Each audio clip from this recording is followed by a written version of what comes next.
Now, I actually made a video on Firebreather 2 years ago on my old channel, but that quote-unquote review was more of a scene-by-scene recap of the movie rather than a review.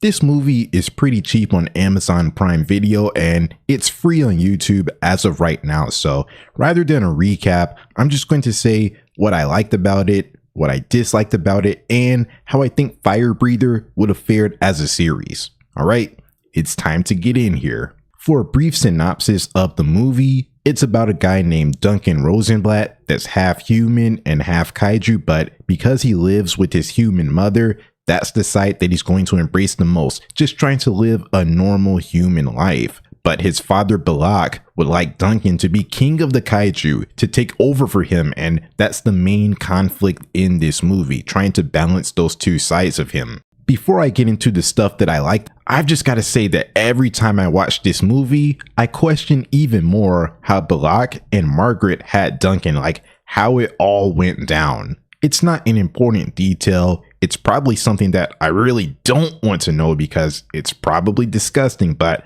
I always wonder about that situation. Alright, starting off with the good. The CGI animation looks so nice. It was a different look from some of the stuff that was airing on Cartoon Network at the time, so I appreciated that it was different to add some variety to the channel. Some of the scenes look really great, like the dodgeball scene and the parkour chase scene, which were back to back, both involving Duncan and the bullies. I'd say that's where the animation peaked in this movie, which was early on, but that doesn't mean that everything else looked bad. The whole movie looks good. I'm just saying that in terms of animation, those two scenes were head and shoulders above the rest. I also really like the human life scenes, like the high school drama with Troy and the bullies, and the relationship stuff with Jenna was nice. So were Duncan's first friends in Kenny and Isabel. They ended up sort of leaning more towards Isabel because she's really into the kaiju stuff, which is understandable, but I like Kenny more. I relate to him a lot.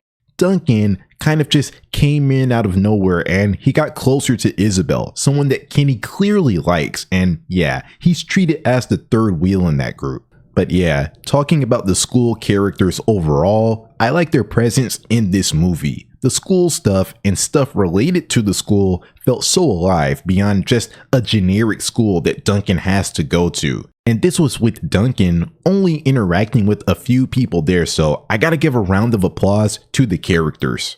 I also like the decision to have this movie be an hour and 10 minutes long. Many years ago, when I heard the word movie, that meant lock in for a 2 hour and 30-minute experience. Even nowadays, if I want to watch a short movie, it's going to be at least an hour and 30 minutes long, to which I probably don't have the time or patience to watch it all in one sitting. So I like that this movie not only has a shorter runtime, but it can really work with it. With the exception of one scene, which will be talked about, I didn't feel like a lot of this movie was being stretched out or overstayed its welcome to fill time. For the most part, it was a well-paced movie while being bite-sized and having that shorter runtime that works for me, so I've got to give it some credit there.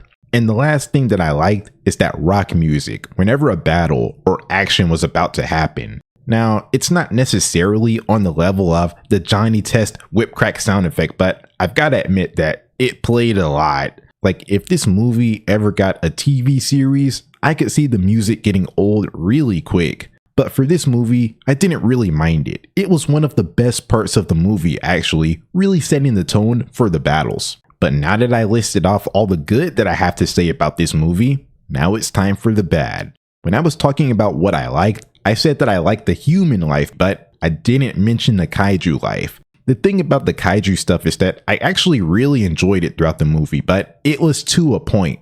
I'd say that the only downside to this movie is the ending. Not necessarily the very end, because it was a nice conclusion and send-off. I'm just talking about the ending stretch of the movie. In the final 14 or so minutes, the movie just turns into a brawl and focuses on action above all else. The set pieces and animation look great, but that section relied on that stuff way too heavily, and it definitely felt void of any real emotion. 14 minutes straight of that stuff just made everything feel samey to where I can't point out one moment in all of the chaos that was better than the rest. It was all the same. It's unfortunate that my only real negative comes at the end. When it comes to performances, one thing that I was told that I always took with me was to end off strong because that's the audience's lasting impression. They're always going to remember what happened at the end and probably put more weight on that. I can't say that I really enjoyed the ending of Firebreather, but to me, that's a flawed way of evaluation.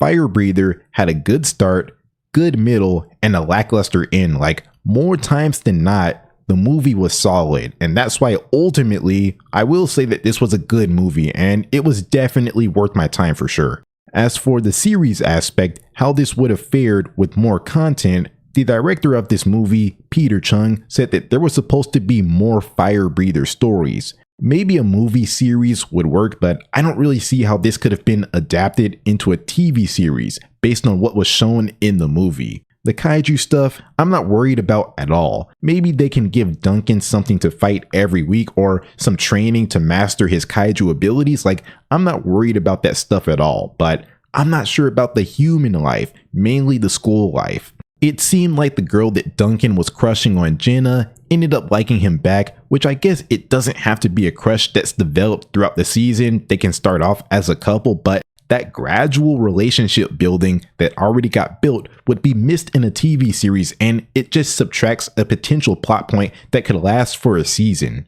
Also, it seems like the bully Troy garnered some mutual respect for Duncan right before the big fight, so that leaves no antagonist for Duncan at the school and probably makes the school life more boring if they still went that route of Duncan balancing his school life while fighting monsters every week. I feel like the school is unnecessary because everything has been explored. I'd say maybe transfer schools and meet a new set of people, but I don't want to lose Kenny and Isabel. Like, they had a lot to give to Duncan's story for them to just be tossed away. I'd say maybe add some new characters to the school to add new dynamics. That would be the best option to keep the trio intact and give them some more storylines at the school just to hold them over until the kaiju stuff takes over, maybe to end the episode. That's what I'm imagining.